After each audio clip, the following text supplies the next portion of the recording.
I've been watching the NFL for a long time now, and throughout my time of watching, I've seen some pretty terrible games. Obviously, you're not going to get games like the Chiefs and Rams in 2018 on a weekly basis, but there are games from time to time that'll make you rethink committing hours of your limited time on this earth to the sport of football. Today, we'll be covering 3 of the worst games I have ever had the displeasure of watching. Now, I'm not going to say these are the worst games in NFL history, as I'm sure there are plenty more where this came from, and I'm also not going to say that these are for sure the worst games I've ever seen, because I've seen thousands upon thousands of games. But these are some of the ones that stuck out to me personally. If you enjoyed this video and you would like to see more like it in the future, be sure to leave a like on the video and subscribe to the channel if you have not already, and be sure to leave a comment giving your feedback on the video as well as you might want to see in the future. With that said, let's get right into it. It's long, it's better than that, it's good. The first game is an example of a game that was so terrible that it actually carries entertainment value. This game was only a few weeks ago, featuring the New York Giants and the New York Jets in a Battle of New York.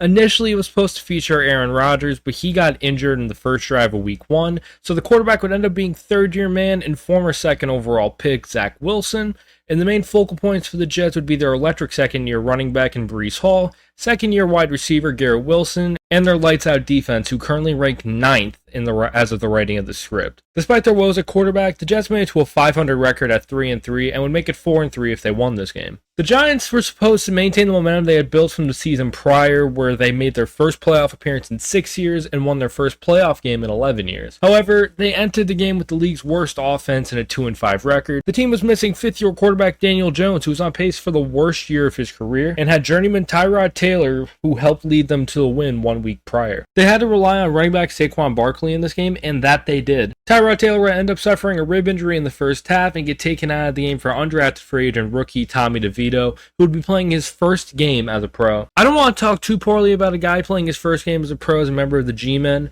but he did not have a single pass yard in this game. In fact, he owed the league a passing yard as he was in the negative. Tyrod Taylor led the Giants in pass yards this entire game with 8. Giants were up 10-7 in the fourth quarter and didn't trust DeVito to throw the ball at all. Every play, no matter the down, it was a handoff to Barkley. Sometimes it worked, most times it didn't, but they ended up with 203 rush yards in the game, 145 more than the Jets had. This somewhat made up for the -9 pass yards they had when you take sacks into consideration. Zach Wilson had 193 pass yards in this game, 240 if you take away sacks, on below 50% completion, which isn't great, but it's much better than what the Giants did. Both teams in this game went 4 of 34 in third down conversions and punted the ball a combined 24 times. Graham Gano missed a field goal that would have put the Giants up 6 and effectively end the game, as the Jets had no timeouts remaining. However, Zach Wilson had different plans, as he would proceed to see the baddies and turn into prime Joe Namath, leading a drive that would include one of the quickest spike balls I have ever seen. This would set up a field goal for Greg Zuerlein and send the game to OT, where he would kick yet another field goal, and the Jets would go on to finish off the New York Football Giants. This was never destined to be an elite game due to the circumstances, but the closest thing I can compare this to is a car crash that you just can't look away from. 2 of the worst offenses in the league, who both have pretty solid defenses, just duking it out with backups and third-string quarterbacks. And it's definitely one of the worst games I've ever seen, but it's a game that was so bad it was actually a fun watch. He's already dead. This game is just a definition of a prison beating, and if I'm going to be completely honest, the only reason why I have this here is because of how traumatic it was for me. This was Justin Fields' first start in the NFL, and it was far from pretty. Fields went 6 of 20 for 68 yards, and if you take away his yardage from the 9 times he was sacked that game, that leaves Fields with 1 passing yard on the day. The Bears as a whole finished with 47 total yards, averaging just 1.1 yards per play.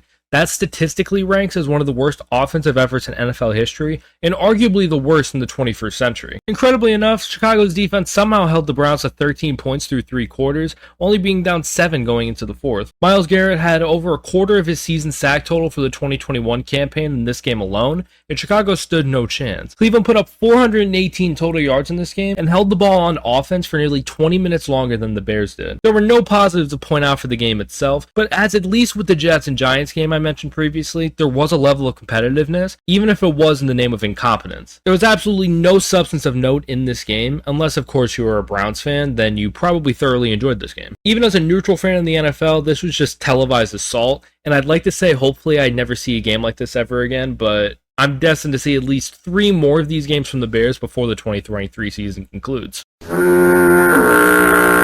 Golly, oh gosh, this game was not it at all. There were higher expectations for both teams, as the Colts were expected to be contenders to win the AFC South after acquiring Matt Ryan in the offseason, and Jonathan Taylor coming off of one of the best running back seasons of the 21st century. Denver had mile-high hopes as well.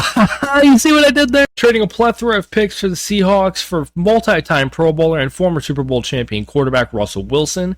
A big difference with this game as opposed to the others is that this was given the primetime slot at 8 p.m. This was one of the first games they showed on Amazon Prime for Thursday Night Football, and it was not a good introduction for some fans. Unlike the other two games, neither team scored a touchdown throughout the entirety of this game, and both Ryan and Wilson, two Super Bowl quarterbacks, threw a combined 4 interceptions in this game. Both teams also combined for 6 of 31 on third down conversions, and 7 field goals were made in this game, leading to the final score being 12-9 in overtime in favor of the Colts. Usually there'd be something to look at that was somewhat noteworthy in this game, but this was an absolute nothing burger. It respected how both seasons would go for the Broncos and Colts respectively, and not too long after this, Colts head coach Frank Reich was let go and the tank was on. For Denver, the unintentional tank was on, as they finished with one of the worst records in the NFL, with their pick ended up being 5th overall and went to Seattle, where they drafted Devin Witherspoon. But yeah, if you want a reason to not start watching football, or just to stop altogether,